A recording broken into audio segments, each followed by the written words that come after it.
minasyaitonir rajim. Bismillahirrahmanirrahim. Assalamualaikum warahmatullahi wabarakatuh.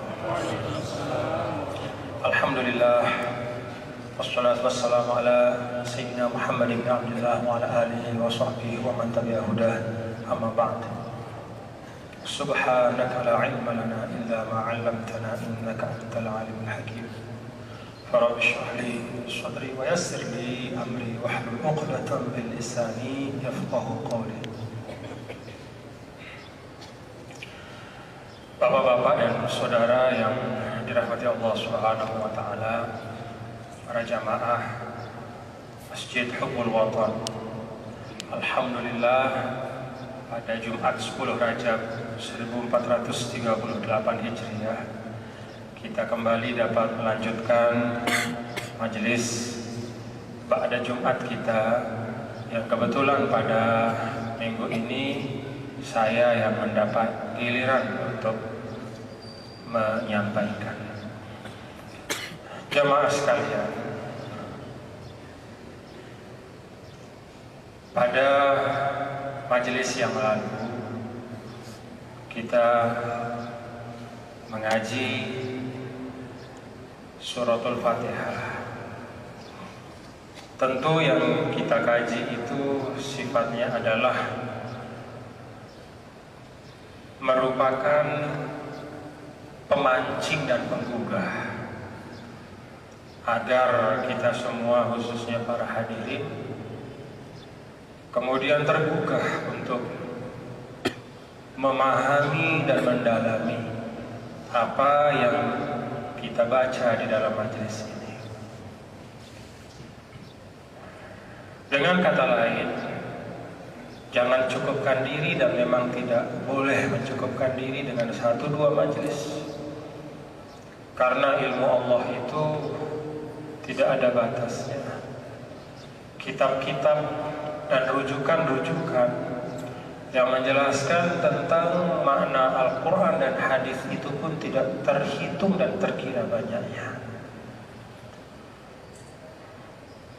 Kadang-kadang jamaah sekalian, bapak saudara, kita menyaksikan ada 1-2 saudara kita yang berhadapan dengan saudaranya yang lain yang berbeda pendapat, itu selalu menyalahkan, menganggap diri bahwa dia paling benar. Salah satu sebabnya, kata ulama, adalah qillatul ittila', yaitu karena orang itu hanya terbatas yang dia baca. Kitab-kitab yang dia baca itu terbatas. Dia pikir semua tuntunan Islam itu terdapat dalam buku yang sudah dia baca, maka yang di luar itu dianggap bukan tuntunan Islam. Itu salah, itu keliru. Karena Allah Subhanahu wa ta'ala di dalam Al-Quran yang kita baca di dalam akhir suratul Qul law kana al-bahr midadan li kalimati rabbi lanafida al-bahr qabla an tanfada kalimatu rabbi walau ji'na bimithlihi madada. Katakanlah, kalau laut itu dijadikan tinta untuk menulis semua kalimat Allah, ilmu, maka lautan itu akan kering sebelum ilmu Allah habis tertulis. Bahkan di dalam ayat yang lain, mim ba'dihi sab'atu abhurin. Jangankan laut yang ada, kalau diandaikan ada persediaan 7 kali lipat dari air laut yang ada untuk menulis ilmu-ilmu Allah, maka semuanya akan kering sebelum ilmu Allah habis tertulis. Artinya ilmu Allah itu banyak. Maka salah satu min syamil ulama adalah at-tawadhu, salah satu karakteristik utama dari orang berilmu atau ulama adalah rendah hati. Dan itu pula yang diajarkan kepada Nabi kita, Nabi besar Muhammad SAW. Dalam sebuah riwayat ketika beliau kembali dari Isra dan Mi'raj. Kita tahu Isra dan Mi'raj itu adalah satu peristiwa istimewa yang hanya diberikan kepada Nabi kita yang mulia, yang bahkan diceritakan dalam riwayat malaikat Jibril pun minta izin kepada Nabi untuk tidak berani menginjakkan kakinya di Sidratul Muntaha, karena yang bisa menginjakkan tempat itu, menginjakkan kakinya di tempat itu hanya baginda Rasul. Artinya ilmu yang tidak pernah diperoleh oleh siapapun, kehebatan dan hikmah yang dahsyat luar biasa. Namun ketika kembali dari proses karunia Allah yang luar biasa itu, Rasul SAW segera diingatkan oleh Allah dengan firman-Nya, wa qur rabbi zidni ilma. Seakan-akan hendak mengatakan, wahai Muhammad, dengan mukjizat Isra Mi'raj, dengan kemampuanmu sampai ke Sidratul Muntaha, dengan engkau bisa melihat ilmu-ilmu Allah yang tak ada satu makhluk pun bisa melihatnya, jangan sombong. Dan justru sebaliknya, teruslah berdoa, wa qul rabbi zidni ilma. Ya Allah, katakan wahai Muhammad, Rabbi, wahai Rabbku, zidni ilma, tambahkan ilmu. Itu pesan Allah kepada Rasul setelah Isra Mi'raj, yaitu doa, ya Allah, tambahkan ilmu. Jadi kalau Rasul saja masih minta tambah ilmu, apalagi model-model kita yang jauh hanya seujung kuku dari ilmu-ilmu beliau. Tawadhu itu karakteristik utama dari ulama. Nah, oleh karena itu sekali lagi yang kita baca dari suratul Fatihah kemarin itu adalah pemancing dan penggugah untuk bapak-bapak dan saudara bisa lebih mau mendalami dan membuka di rumah, agar apa yang kita baca 17 kali dalam satu hari, satu malam minimal, sesuai jumlah dari rakaat sholat wajib kita, itu dapat lebih mampu kita hayati maknanya, kita pahami maknanya. Karena apa? Ulama menyampaikan bahwa min akbari mu'inil khusyuk adalah fahmu ma'anil ayat. Salah satu yang paling penting untuk mendukung kekhusyuan sholat kita adalah paham. Jadi banyak cara untuk mencapai kekhusyuan. Salah satu penolong yang paling penting adalah dengan memahami apa yang kita baca.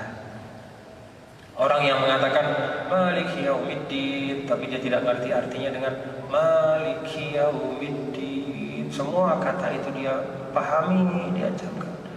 Allah adalah raja di raja, penguasa hari pembalasan. Dia mengerti betul bahwa apa yang ada pada dirinya tidak ada artinya. Semua yang dia lakukan akan dia pertanggungjawabkan, dan semua konsekuensi dari ayat itu.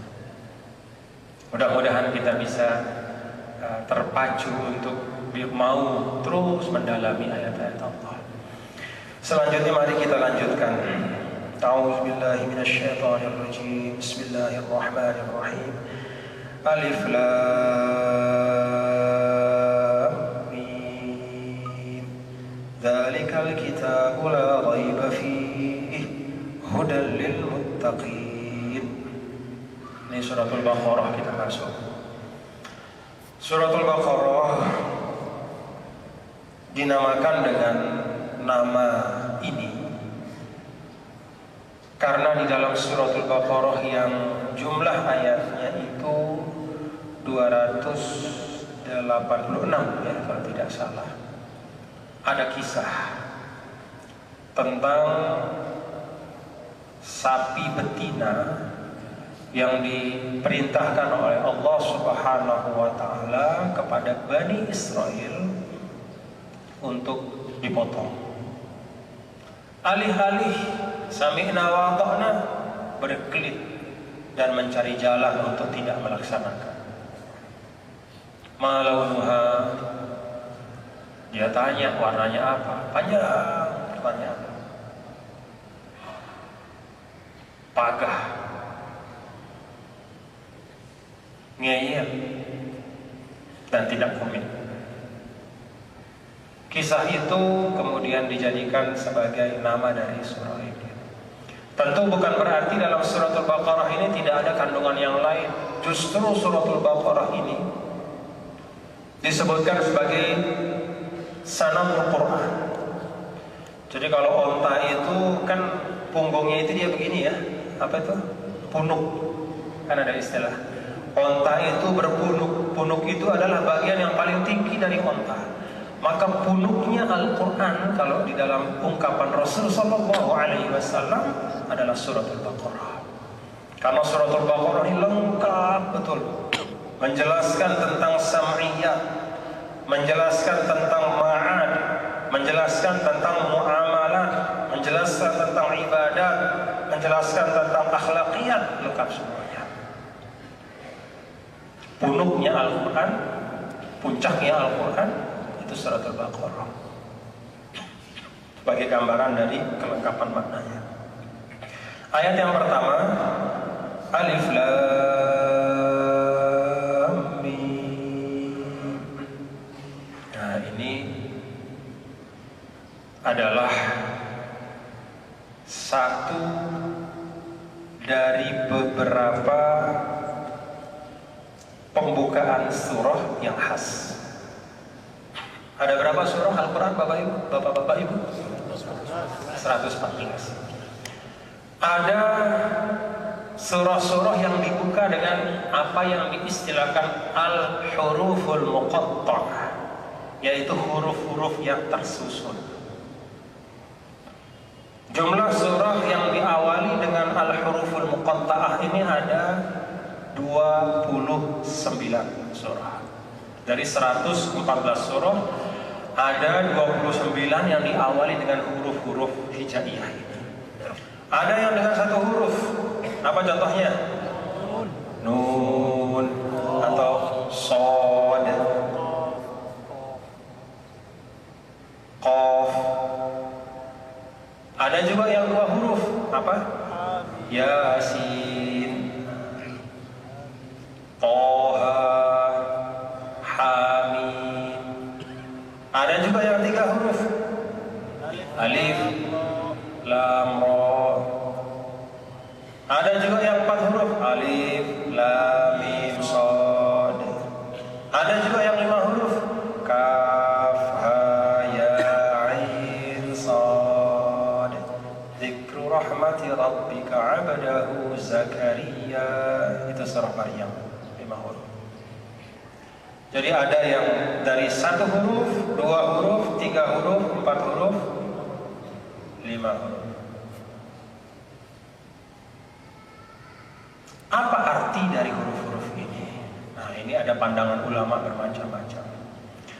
Tetapi pendapat yang dikuatkan oleh banyak ulama adalah bahwa huruf-huruf ini digunakan untuk mengawali 29 surah dalam Al-Quran untuk menunjukkan bahwa kekuasaan Allah luar biasa. Dari huruf-huruf yang biasa digunakan oleh manusia, Allah bisa menyusunnya menjadi mukjizat yang tidak bisa ditandingi.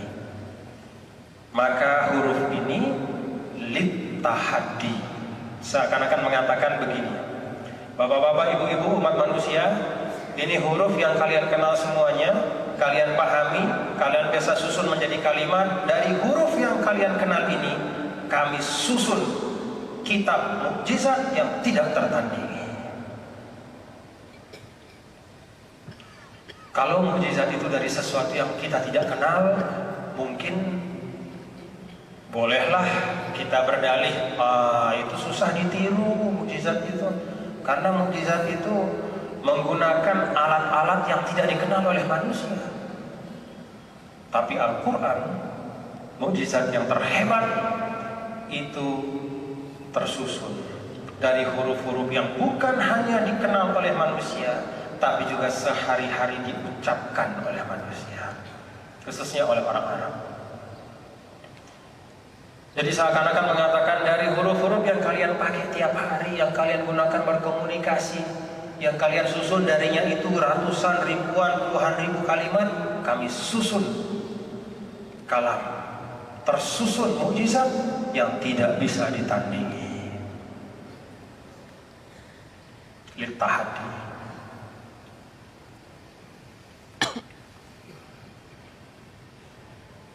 Ini salah satu pendapat ulama. Ada juga pendapat macam-macam yang lain-lain. Salah satu diantaranya misalnya, ada pendapat yang mengatakan bahwa huruf-huruf ini adalah melambangkan kata-kata yang mencerminkan kekuasaan Allah. Misalnya alif lam mim. Alif itu artinya Allah, lam itu artinya lutfun, mim itu artinya mulkun, misalnya begitu. Jadi macam-macam lah. Jadi lutfullah itu artinya kelembutan Allah. Melihat orang yang bersalah Allah tidak balas tapi dikasih kesempatan untuk tobat, itu lutuf. Mulkullah, mim itu mulkullah, kekuasaan Allah. Ada juga yang mengatakan bahwa sebagian dari huruf-huruf ini adalah nama bagi Nabi kita, Nabi besar Muhammad Sallallahu Alaihi Wasallam, khususnya 2 surah. Apa itu? Toha dan Yasin. Jadi Toha itu adalah nama dari Nabi kita, Nabi Muhammad Sallallahu Alaihi Wasallam. Kemudian Yasin juga demikian. Ini sebagian pandangan ulama. Tapi pendapat yang pertama itulah yang paling kuat, karena memang pendapat yang pertama itu mencerminkan keagungan dan kemuliaan Al-Quran, bahwa huruf ini adalah merupakan tantangan. Sehingga dengan demikian arti dari huruf ini adalah mimma istaghfarallahu ta'ala bi'ilmi. Ini bagian dari Al-Quran, huruf-huruf ini yang arti persisnya itu hanya Allah Subhanahu wa ta'ala yang tahu. Diletakkan menjadi awal dari 29 surah dalam Al-Quran untuk menantang manusia, litahadi. Dan bukti faktual sejarah, tak ada seorang pun yang bisa meniru dengan tantangan ini, apalagi semuanya satu surah yang paling pendek sekalipun, bahkan ayat yang paling pendek sekalipun juga tidak ada yang bisa menirunya. Dzalikal kitabu la raiba fihi hudan lil muttaqin. Nah, ini kalau dari sisi wakafnya, ya, kalau lihat di mushaf itu ada titik 3, la raiba. Di atas ba itu titik 3, kemudian di atas fihi itu ada titik 3. Nah, titik 3 yang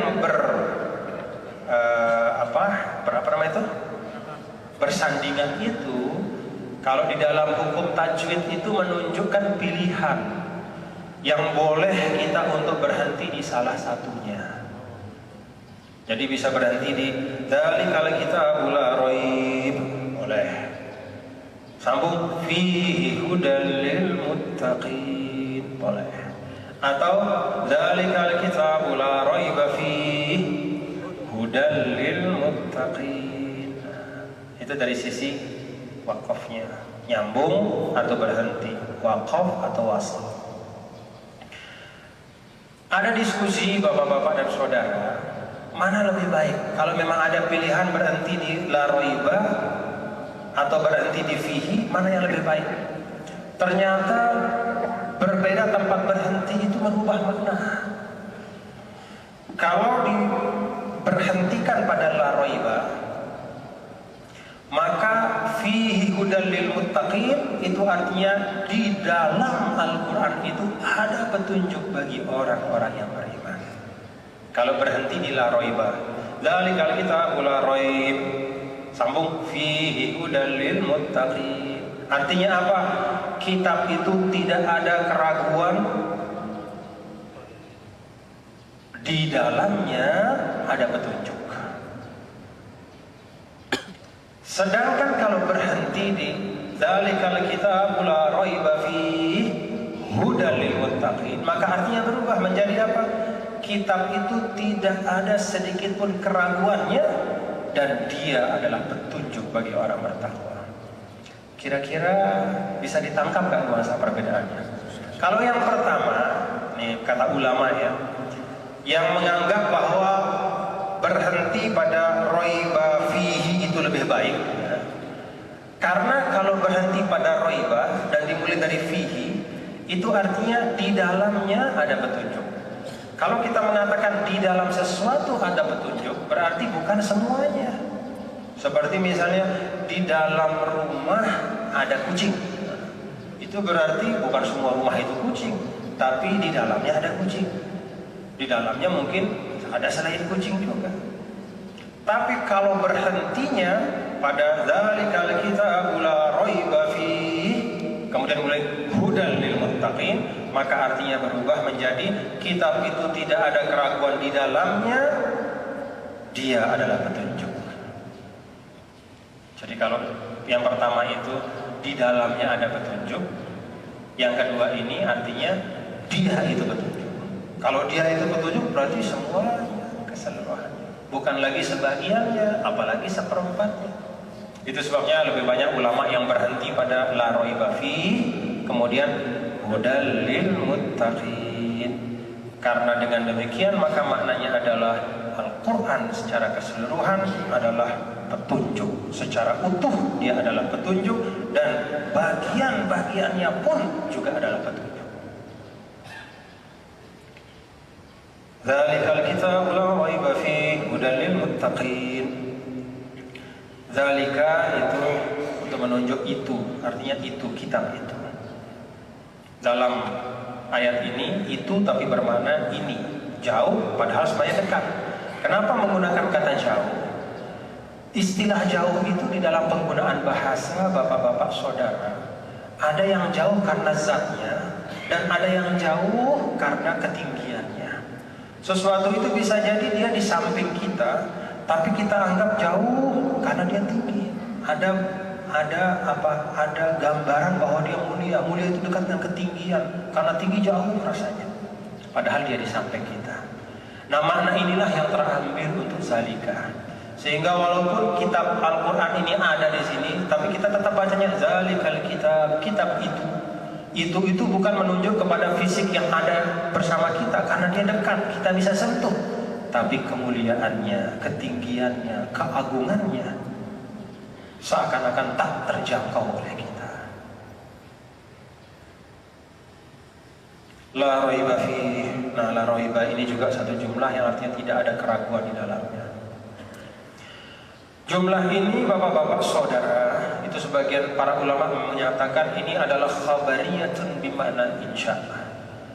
Ini adalah berita tapi juga adalah kandungannya ada larangan. Sama seperti di dalam famam farada fihinnal hajja fala rafatha wala fusuqa wala jidala.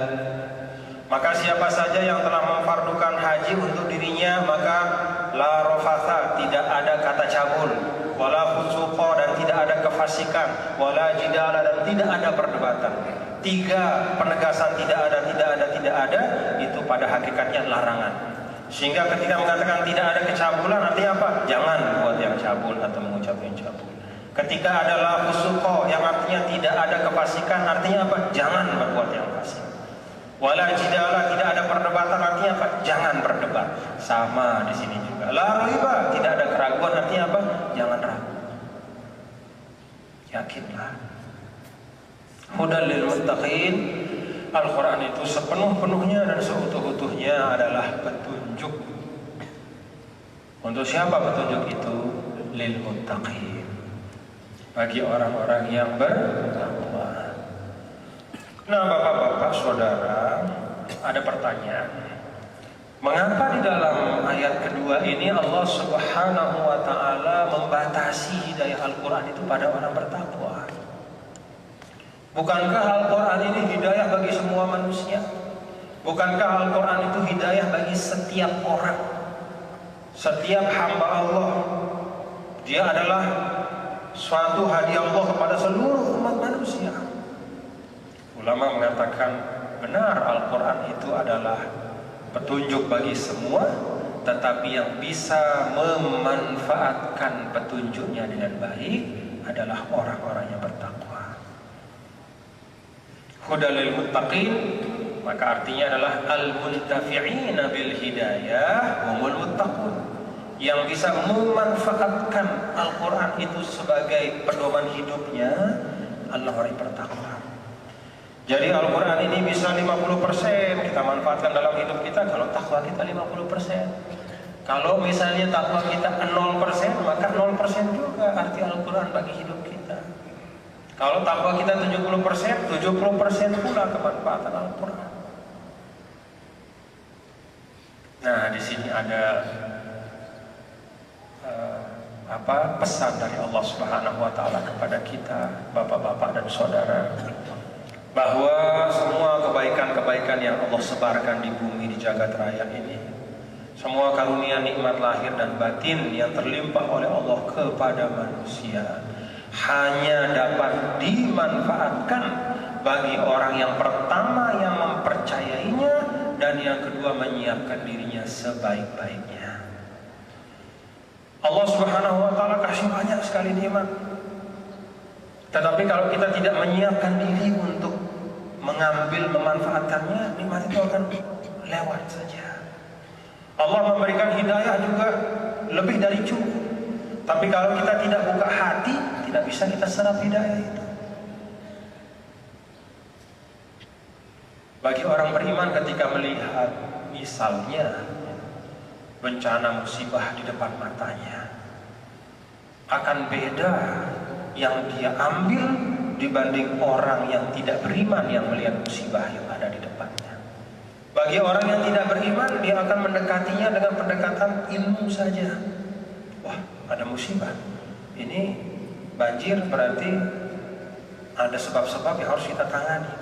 Tapi kalau orang beriman, selain dia memahaminya sebagai suatu hal yang secara ilmiah bisa dikaji dan dicari solusi, tapi pada saat yang sama dia menerimanya sebagai bagian dari teguran Allah Subhanahu wa taala, bagian dari tanda-tanda kebesaran Allah yang membuatnya harus lebih rendah hati dalam kehidupan. Fenomenanya bisa sama, tapi mata iman dan mata tidak beriman itu menangkapnya berbeda. Demikian pula Al-Quran ini, orang-orang yang mustasyriqin atau orientalis itu mereka mempelajari Al-Quran tapi memang tidak mengimaninya.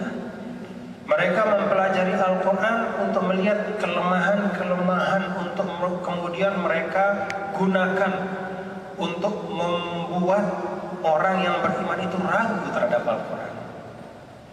Yang dia baca sama dengan yang kita baca, ilmu yang mereka kuasai pun tidak jarang lebih hebat dari kita dalam sisi bahasanya, tapi yang mereka tangkap dengan kita itu pasti berbeda. Kalau orang beriman membaca Al-Quran dengan penuh kekhusyuan, keimanan dan penyerahan diri. Nah, itulah suasana hati dan kesiapan mental yang harus terus kita siapkan sehingga bisa menjadi huda, menjadi petunjuk bagi kita. Alladzina yu'minuna bil ghaibi wa yuqimuna as-salata wa mimma razaqnahum yunfiqun. Ayat ketiga ini menyebutkan tiga hal. Siapa orang-orang yang bertakwa itu? Pertama, mereka yang beriman kepada yang gaib. Yang gaib itu secara sederhana adalah as-sam'iyat, itu gaib. Apa arti as-sam'iyat? Segala macam perkara yang kita percayai karena kita menerimanya dari Allah, karena kita dengar Allah dan Rasulnya menyampaikan. Di dalam Al-Quran misalnya Allah Subhanahu wa ta'ala menyampaikan Al-Qari'atu Al-Qari'ah, datanglah sang penggedor itu, yang menggedor. Apa itu? Yaitu hari kiamat. Percaya tidak kita kepada hari kiamat itu? Ya percaya. Kenapa? Karena kita dengar. sampai kepada kita di Al-Quran, itu sam'iyah. Di dalam hari kiamat itu ada, misalnya di dalam surah Ar-Rahman, waliman khafa maqama rabbih jannatan fabi'ayyi ala'i rabbikuma tukadziban zawata afnan fabi'ayyi ala'i rabbikuma tukadziban fihima 'ainani tajriyan fabi'ayyi ala'i rabbikuma tukadziban fihima min kulli fakihatin zawjan. Terus percaya tak bahwa nanti bagi orang yang takut kepada Allah, orang yang ketika dia akan melanggar tuntunan Allah, dia segera menarik dirinya karena dia malu kepada Allah, Allah siapkan 2 surga. Di dalam 2 surga itu di masing-masingnya ada air yang mengalir. Di dalam 2 surga itu di masing-masingnya ada pasangan-pasangan buah-buahan yang indah. Ini sam'iyah yang eksistensinya kita imani karena kita mendengarnya, kita menerimanya dari Allah dan dari Rasulnya. Itu al-ghaib yang utama, as-sam'iyah, pemberitahuan. Malaikatun ila 'alaiha malaikatun ghilazun shidadun la ya'suna Allah ma amaru. Nanti di surga, di neraka itu untuk ayat ini, 'alaiha malaikatun ghilazun shidadun, ada malaikat-malaikat yang bengis, shidad yang ganas. La ya'suna Allah ma amaru, siap untuk melaksanakan perintah Allah. Percaya tak? Percaya. Sami'na wa ata'na. Kenapa kita percaya? Allah memberitahu kita di dalam kitab yang tidak ada keraguan di dalamnya. Nah, ini esensi keimanan itu di sini yang paling utama. Dan yang banyak menyebabkan orang, terutama zaman sekarang itu, tidak percaya kepada Allah, menjadi ateis, tidak percaya kepada Tuhan, atau menjadi teis. Teis itu percaya kepada Tuhan tapi tidak percaya agama, adalah ini yang memisahkan. Karena manusia itu ya terus terang, zaman sekarang kan banyak yang sengaja atau tidak sengaja, sadar tidak sadar terjerembab dalam apa yang disebut dengan materialisme, yaitu percaya, berpaku, berpegang pada apa yang bisa dia lihat dengan matanya, dia bisa sentuh dengan tangannya, dia bisa cium dengan telinganya, dengan hidungnya, dia bisa dengar dengan telinganya, dia bisa rasakan dengan saraf-saraf tubuhnya. Di luar itu dia tidak percaya. Maka esensi dari iman yang utama itu adalah yang pertama, beriman kepada yang gaib. Di situ ukuran keimanan. Dari zaman dulu seperti itu. Dari zaman jahiliyah juga begitu. Kalau ditanya, siapa yang menciptakan langit bumi? Mereka mengatakan Allah. Siapa yang menciptakan? Allah. Tetapi apa? Wa ma yuhlikuna illa dahr. Tapi dia tidak percaya kepada hari akhir. Dia tidak percaya ada hari kiamat. Ya sudah, kita hidup saja, mati saja. Habis saja, sudah selesai.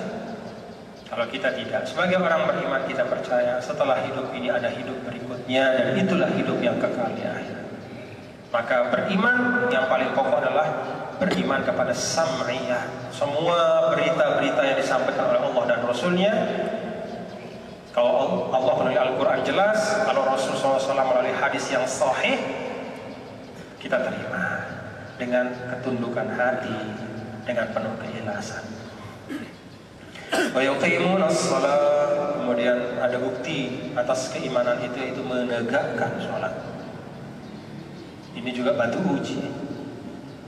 Kira-kira bapak-bapak, ini penyebutan ini juga menggambarkan tingkatan-tingkatan ujian. Jadi yang paling berat sekali memang adalah ketika sampai pada sam'iyah. Apalagi orang sekarang, apa itu yang gaib-gaib? Tidak percaya. Selanjutnya, kalau sudah percaya dengan al-ghaibiyat atau sam'iyat, tantangannya adalah menegakkan salat. Ada orang yang percaya pada Allah tapi malas sholat. Bukan hanya ada, banyak. Di Indonesia namanya Islam KTP. Nah tahu ya, di Indonesia macam-macam istilahnya orang Indonesia ini banyak sekali. Islam KTP. Nah, ada bahasa Arabnya itu Islam KTP. Wa mimma razaqnahum yunfiqun. Nah, ini yang ketiga. Ada orang beriman, ada yang rajin sholat tapi bakhil. Mana lebih gampang, sholat atau mengeluarkan zakat? Mana lebih banyak orang rajin sholat atau orang rajin berzakat?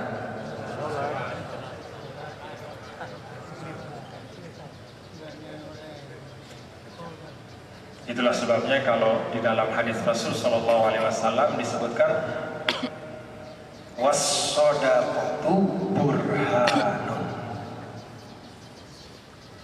Jadi kalau dalam hadis itu disebut was-shalatu nurun, salat itu adalah cahaya yang menerangi kehidupan, menyambung kita dengan langit. Maka zakat dan sedekah itu adalah bukti tak terbantahkan dari iman kita. Dengan kata lain, kalau masih bakhil, kalau masih tidak mau berzakat padahal sudah wajib atasnya, kalau tidak mau bersedekah padahal ada keluangannya, maka bukan berarti imannya diragukan, tapi bukti nyatanya belum kelihatan.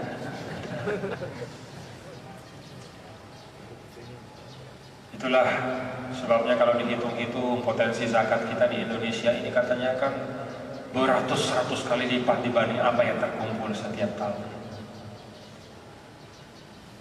Nah, ini jadi pengingat kita bahwa ternyata zakat itu adalah sesuatu yang fundamental. Dan itu mekanisme Islam untuk meredistribusi kekayaan. Kaila yakuna dulatan bainal aghniyah. Tanda satu bangsa hancur kalau kekayaannya hanya terkumpul di segelintir orang. Itu bahasa Al-Quran. Wa idza aradna an nuhlika qaryatan amarna mutrafiha fa fasaqu fiha fa haqqa 'alaiha al-qawl fadammarnaha tadmira. Kalau di suatu bangsa itu kekayaan hanya segelintir orang,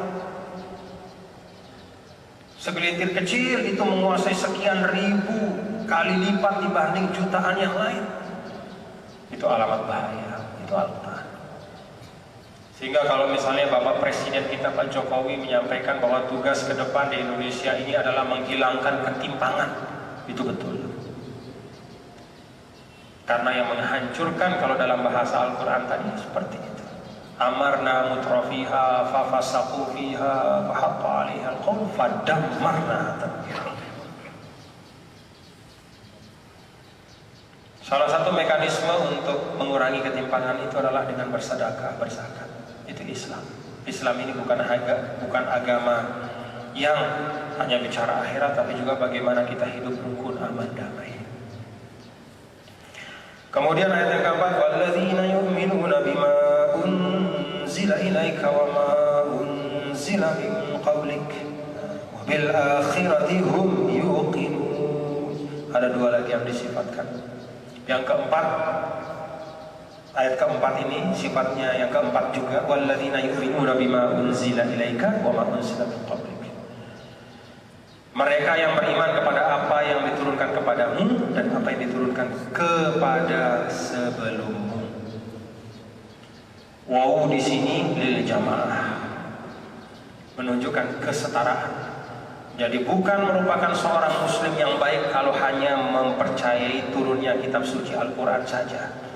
Tapi seorang muslim, seorang mukmin adalah dia mukmin kalau dia mempercayai semua kitab-kitab yang diturunkan oleh Allah Subhanahu wa taala.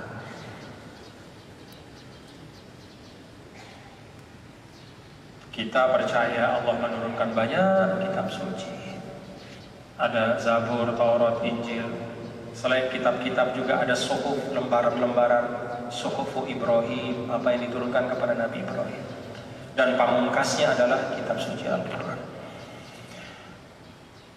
Wa bil akhirati hum yuqinun. mereka iqan. Yuqinun, iqan itu lebih dalam lagi dari sekedar meyakini. Jadi iqan itu adalah yakin yang tutup, yakin terhadap akhirat. Kira-kira begitu bapak-bapak ibu? Ya.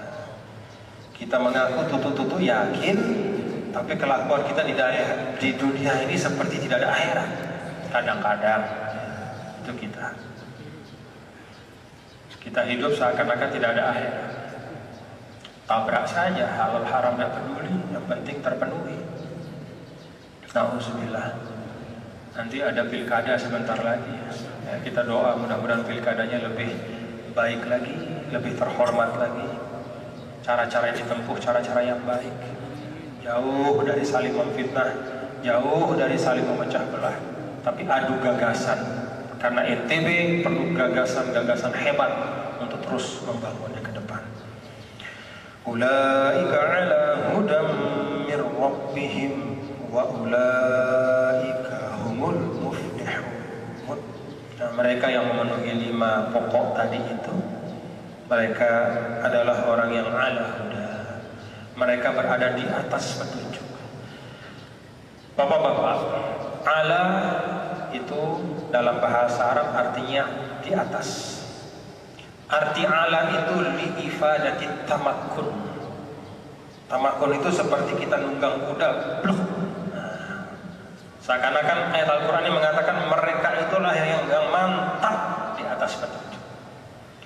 Ada juga orang yang karena imannya naik turun, sholatnya agak-agak gimana begitu. Itu seperti orang goyang-goyang. Bukan seperti orang tak goyang seperti apa tuh? Kalau naik jet ski itu goyang bisa lepas sedikit blok jatuh. Nah, kalau yang 5 hal ini dia betul-betul konsisten padanya, keimanan kepada samiyatnya kokoh, penegakan sholatnya itu betul-betul konsisten. Di masjid 5 waktu sedapat mungkin selama dia tidak sakit, tidak ada halangan, tidak ada uzur, tidak hujan besar misalnya. Kemudian dia tunaikan zakat dengan setiap saat menghitung sebaik-baiknya, bahkan ketika belum sampai dia wajib zakat dia tidak bakhil bersedekah. Keimanannya pada kitab-kitab suci dia jaga, sedikit pun dari mulutnya tidak keluar ucapan yang menistakan kitab suci. Kemudian kepada akhirat dia kokoh kuat imannya. Itu seperti orang yang kokoh di atas pelana kuda. Dia kokoh di atas hidayah, tak tergoyahkan. Ala huda. Jadi petunjuk itu bukan hanya menghiasi dirinya, tapi dia seperti menunggangi petunjuk itu. Artinya kokoh, kuat, tak tergeser. Ya, kalau masih merasa bergeser-geser ya berarti belum. Tolong kalau kita masih merasa sholat 5 waktu kita dengar azan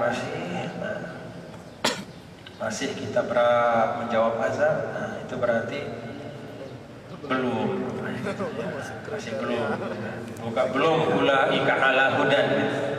Mungkin ulaika apa ya sedikit-sedikit lah, bukan ala hudan atau ala janibin, mungkin ya sebagian 50% masih bisa goyang-goyang.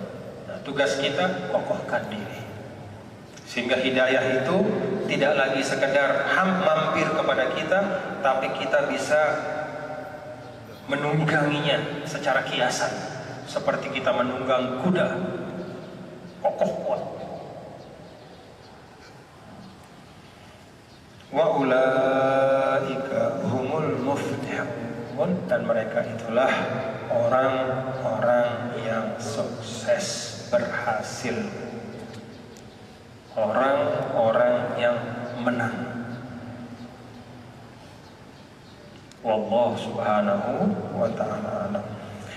Nah, bapak-bapak dan saudara, dari 5 ayat ini kiranya kita dapat mengambil banyak pelajaran. Yang intinya adalah bahwa iman itu komitmen, harus terwujud dalam kelakuan, dalam sikap, dalam perilaku, dalam amal nyata, dan itu membutuhkan proses untuk terus kita tingkatkan dari waktu ke waktu, dan membutuhkan pengorbanan, membutuhkan kesungguhan, membutuhkan kerendah hatian.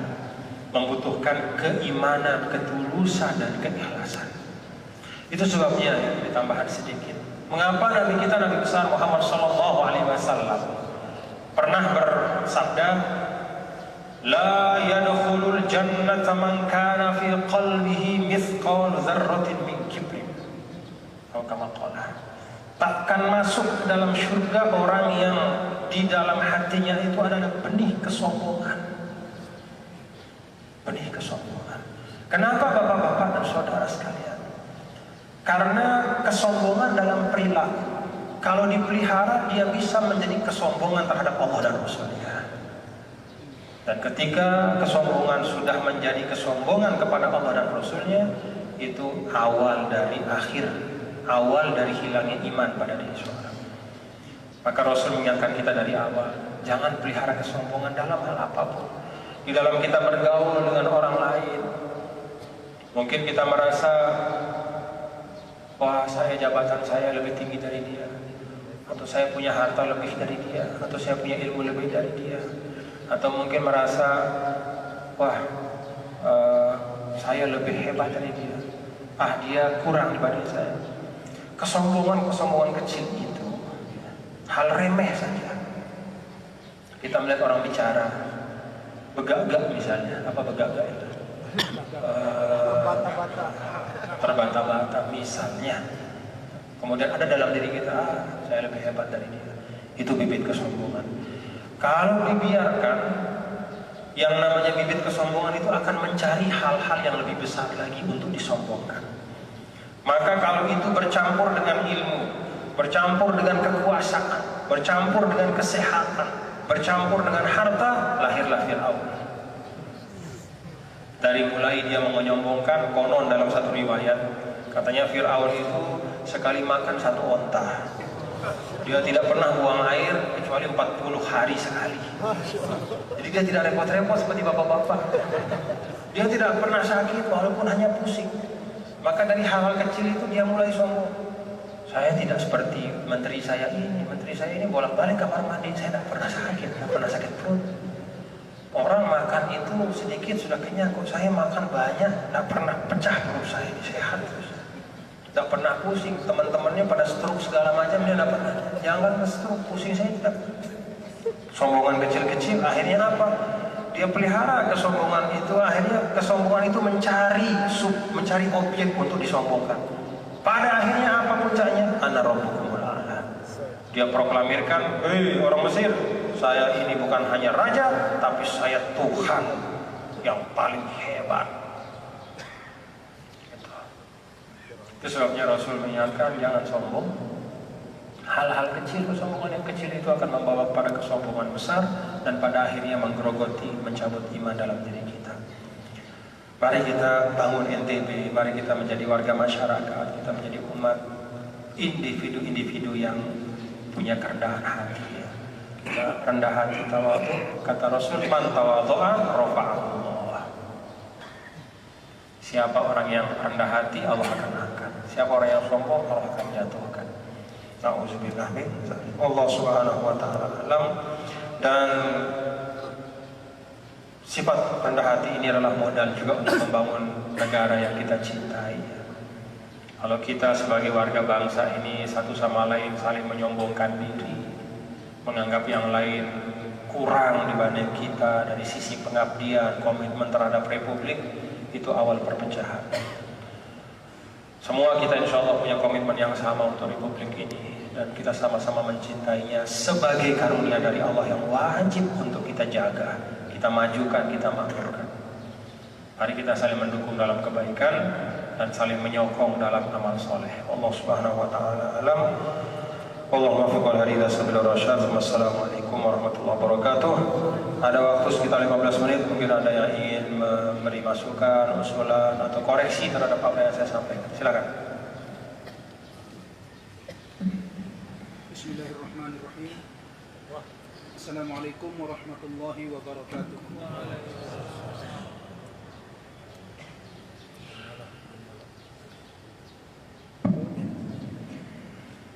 Jadi setelah kami mendengar penjelasan dari Al-Mukarram, tadi dijelaskan bahwa fungsi Al-Quran itu adalah hudan lil muttaqin. Mohon penjelasan Pak Tuan Guru. Dalam satu surat pada ayat yang berbeda dijelaskan bahwa yang tadinya dijelaskan oleh Tuan Guru itu hudan lil muttaqin, sedangkan pada ayat berikutnya syahrul ramadan alladzi unzila fihi al-Qur'anu hudan linnas. Mohon penjelasan. Yang tadinya pada surat yang satu surat dijelaskan pengertian yang berbeda. Mohon penjelasan. Pertanyaan kedua silakan nanti saya. Bapak siapa? Muhammad Jafar. Muhammad Jafar. Silakan yang kedua nanti sekalian ya, apa-apa. Maju.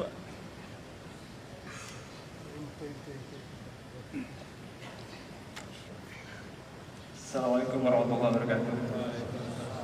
Bapak Tuan Guru, yang mau bertanya tapi bukan ayat yang ditafsirkan barusan. Ayatnya wa ilal ardi kaifa sutihat dan wa ilal ardi wa ma bahaha wal ardi wa ma bahaha.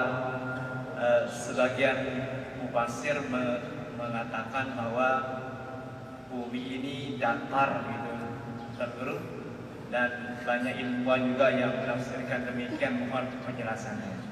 Terima kasih. Satu lagi. Siapa yang tadi namanya? Satrian. Satu lagi siapa? Bumi datar ya. Silakan satu lagi.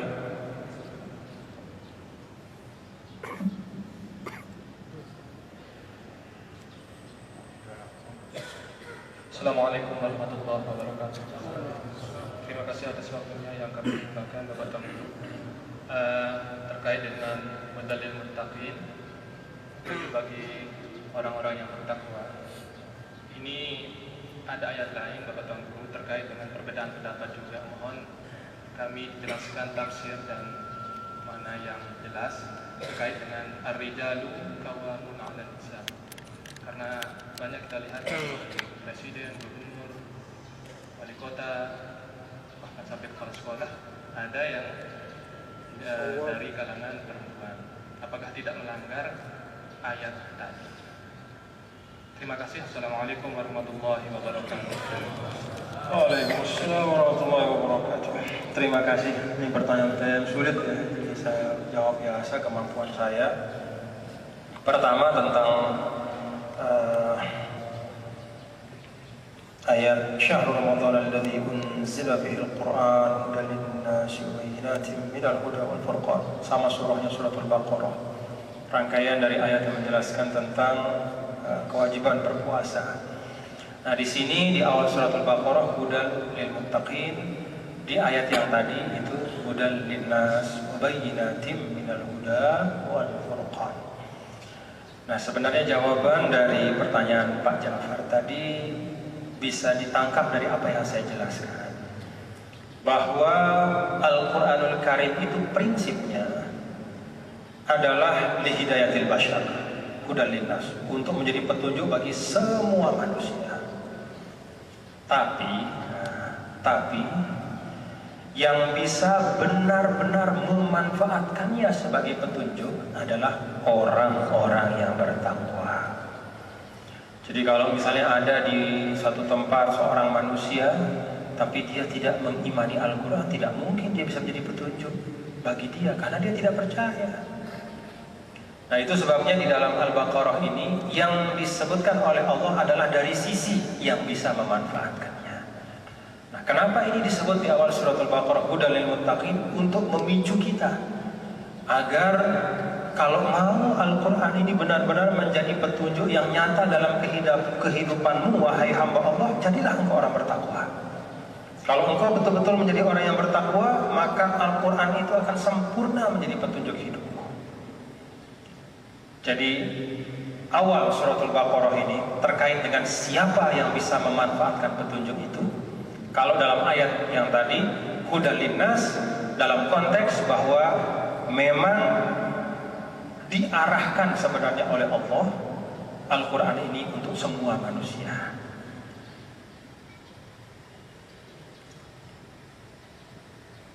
Tapi yang bisa memanfaatkannya menjadi petunjuk adalah orang-orang yang mengimaninya dan bertakwa kepada Allah. Nah, jadi saling melengkapi sebenarnya ya.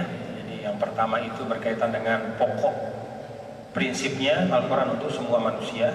Terbuka, silahkan, siapapun bisa membaca, mengkaji dan segala macam. Tapi dia bisa menjadi nyata petunjuknya, bisa menggerakkan kita menjadi pedoman kalau kita bertakwa. Kira-kira seperti itu, Ustaz ya. Yang kedua, di Satria ya, mengenai bumi itu datar. Sebenarnya isu tentang bumi itu datar atau masalah bumi itu bulat atau datar ini masalah yang lama memang ya menjadi pembahasan, dan itu bukan monopoli yang disebut dengan ulama ya, bukan hanya monopoli di dalam dunia Islam. Bahkan kalau Satria membuka internet misalnya, itu ada pembahasan panjang sekali tentang bahwa dalil-dalil ini ada menunjukkan bahwa bumi itu datar menurut yang mempercayainya. Bahkan ada YouTube juga, katanya saya belum tonton, tapi saya pernah baca bukunya. Di buku itu dijelaskan panjang lebar ya, dijelaskan panjang lebar bahwa bumi itu datar. Ada sebagian ulama yang mengikuti pandangan bahwa bumi itu datar berdasarkan zahir dari ayat yang tadi, wa ilal ardi kaifa sutihat, atau huwallazi ja'ala lakumul arda zalulan famshu fi manakibiha misalnya. Kan ayat tadi wa ilal ardi kaifa sutihat, apakah tidak melihat kepada bumi ini bagaimana dihamparkan. Secara lahiriah kata dihampar itu kan seperti karpet, hamparkan karpet, berarti kan datar. Itu secara lahiriah. Ada ulama yang berdalil dengan seperti itu. Tapi untuk hal-hal yang sifatnya keilmuan, maka Al-Quran mengajarkan kita fas'al bihi khabirah, tanya, merujuklah kepada yang betul-betul ahlinya. Fas'alu ahla dzikri. Itu terutama berkaitan dengan ayatun kauniyatun atau bumi dan semua yang ada di cakrawala ini. Ya, panjang bumi, ukuran bumi, besar matahari, berapa kekuatan sinar matahari, berapa diameter bulan, ada berapa planet yang mengitari matahari, dan seterusnya. Kembali kepada yang tahu, kembali kepada penelitian yang ilmiah yang sudah diakui. Ya, secara sederhana katanya kalau kita pergi ke terbang dari misalnya Indonesia, kita terbang misalnya ke Amerika lewat lewat apa istilahnya, lewat jalur ya, terbang misalnya ke arah barat, terus nanti kita akan kembali sampai ke Indonesia, katanya begitu. Saya belum pernah juga ya, tapi penelitian ilmiah menunjukkan bahwa memang bumi itu kurawiyah ya, atau seperti bola. Ini termasuk minal musallamat sebenarnya, artinya itu merupakan aksioma ya, sesuatu yang sudah diterima oleh semua ahli pengetahuan. Tapi sekali lagi kalau ada ungkapan Al-Quran wa ilal ardi kaifa sutihat, bagaimana bumi dihamparkan, itu merujuk kepada panca indera kita. Kita sepintas memang kita lihat ya bumi terbentang ya, tetapi sebenarnya dia bulat. Kenapa tidak terasa kebulatan? Karena dia besar, begitu ceritanya. Tapi ala kulli hal bapak-bapak ya, ini memang ada perdebatan. Kalau saya sih urusan-urusan ilmu pengetahuan kembali kepada ahlinya. Tapi mau dibilang bulat atau datar ya, tidak mempengaruhi ibadah kita. Jadi tetap saja misalnya bumi itu datar ya, kita menghadap Ka'bah. Bumi itu bulat sama juga. Jadi ini bagian-bagian yang serahkan pada ahlinya, tidak mempengaruhi ibadah kita, insya Allah iman kita Karena yang paling penting kita meyakini bahwa bumi dan segala isinya ini adalah ciptaan Allah, ciptakan untuk manusia, untuk kita kelola, menjadikan diri kita hamba Allah yang baik. Gitu. Nah kemudian, wallahu a'lam bishawab ya. Mau tanya lebih ahli, tanya ahli astronomi, ahli yang. Tapi kira-kira seperti itulah ya. Beda-beda pendapat biasalah. Yang penting kita tetap rukun iman, rukun Islamnya sama. Ya. Ada memang dalam suasana seperti sekarang ini ya, ada orang yang mengejek-ngejek, wah itu ahli bumi datar katanya kan, mengejek katanya sebagian dari ulama Islam atau umat Islam percaya bumi datar, sehingga diejek seperti itu oleh orang yang lain. Padahal sebenarnya yang paling banyak menganggap bahwa bumi itu datar bukan dari umat Islam sebenarnya, tapi justru dari umat non-Muslim ya. Banyak sekali tulisan-tulisan tentang itu ditulis oleh orang Amerika, oleh orang Inggris, oleh orang Jerman apa. Ya itu satu pandangan. Kalau saya sih dalam kehidupan ini kita berlapang dadalah bapak-bapak ya. Perbedaan pandangan itu banyak sekali. Yang penting ibadah kita terjaga, akidah kita terjaga, itu yang paling penting. Terakhir dari bapak siapa tadi? Bapak. Ya. Apa ya yang ditanyakan tadi? Ar-rijalu qawwamuna 'alan nisa bima faddala Allahu ba'dahum 'ala ba'd wa bima anfaqu min amwalihim. Ini adalah bagian dari surah apa nih? An-Nisa ya. Surah An-Nisa. Ar-rijalu qawwamuna 'alan nisa, bahwa para laki-laki adalah qawwamun ya. Pemimpin atas kaum perempuan. Terhadap ayat ini ada beberapa fakta. Pertama, ayat ini terkait dengan urusan keluarga, itu yang pertama. Jadi laki-laki dan perempuan di sini lebih dimaknakan di dalam urusan keluarga. Kenapa bisa disebutkan bahwa konteks ayat ini adalah untuk urusan keluarga? Karena lanjutan dari ayat ini. Apa lanjutannya? Bima faddalallahu ba'dahum 'ala ba'din wa bima anfaqu min amwalihim. Karena Allah Subhanahu wa taala memang membedakan antara dua jenis ini, laki dan perempuan, dan karena laki-laki itu menafkahi perempuan. Nah, kalau urusan menafkahi ini berarti kan konteksnya suami kepada istri. Jadi itu yang pertama. Ini memang konteksnya lebih kepada hubungan suami istri. Itu yang pertama.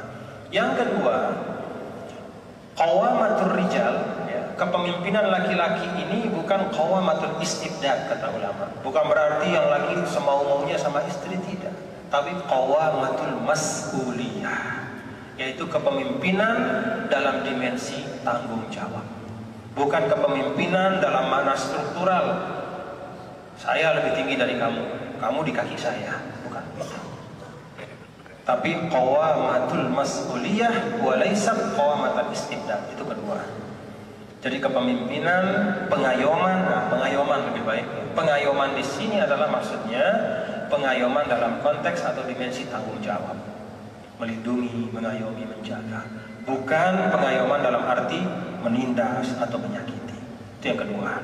Yang ketiga, dari lanjutan ayat yang saya bacakan tadi, kita memahami bahwa pengayoman dan kepemimpinan ini tidak serta-merta diperoleh oleh laki-laki yang menjadi suami. Kalau dia tidak melaksanakan wa bima anfaqu min amwalihim, dia tidak berhak untuk mengakui atau bergagah-gagahan saya pemimpin keluarga, tapi tidak mau kasih nafkah. Jadi lanjutan ayat ini itu syarat wa bima anfaqu min amwalihim. Dia menjadi pemimpin bagi istrinya adalah karena dia menafkahi istrinya. Jadi hati-hati bapak-bapak. Kalau tidak mau menafkahi istri itu bukan rijal lagi. Rijal itu kan dari rijlun sama akar katanya. Rijlun itu artinya naik. Jadi kenapa laki-laki dibilang naik? Benaik karena dia kerja. Jadi kalau laki-laki tidak mau kerja itu bukan rijal. Setengah rijal mungkin. Rupanya saja laki tapi tidak mau bergerak, tidak mau melangkah, tidak mau bekerja, tidak mau bersusah-susah, ongkang-ongkang kaki. Sudah begitu bergaya lagi depan istrinya. Saya suami. Tidak bisa begitu. Islam itu selalu meletakkan sesuatu dalam dua sisi. Jadi ada hak, ada kewajiban. Ada kehormatan, ada tanggung jawab. selalu dua sisi.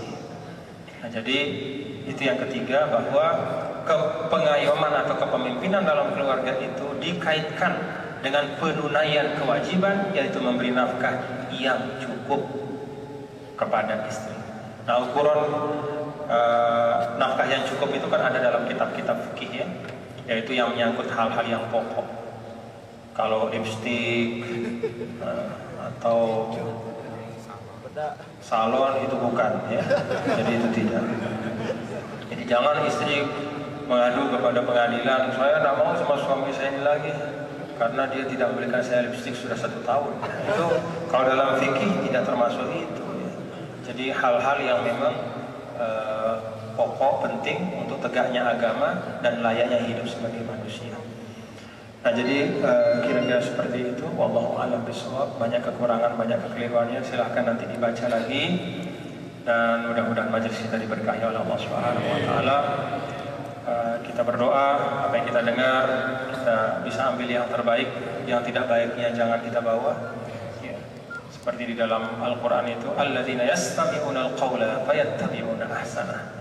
Jadi boleh saja masuk ke telinga kita segala macam omongan, karena kita sulit untuk menutup telinga sekarang.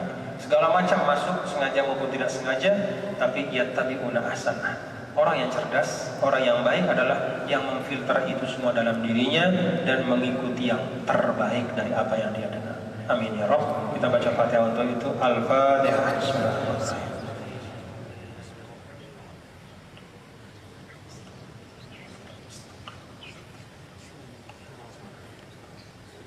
ربنا تقبل منا انك انت السميع العليم تب علينا انك انت التواب الرحيم ربنا انفعنا بما علمتنا وعلمنا ينفعنا ربنا انفعنا بما علمتنا وعلمنا ينفعنا ربنا انفعنا بما علمتنا وعلمنا ما ينفعنا برحمتك وكرمك يا اكرم الاكرمين وصلى الله وسلم على سيدنا مولانا محمد والحمد لله رب العالمين سبحانك اللهم وبحمدك.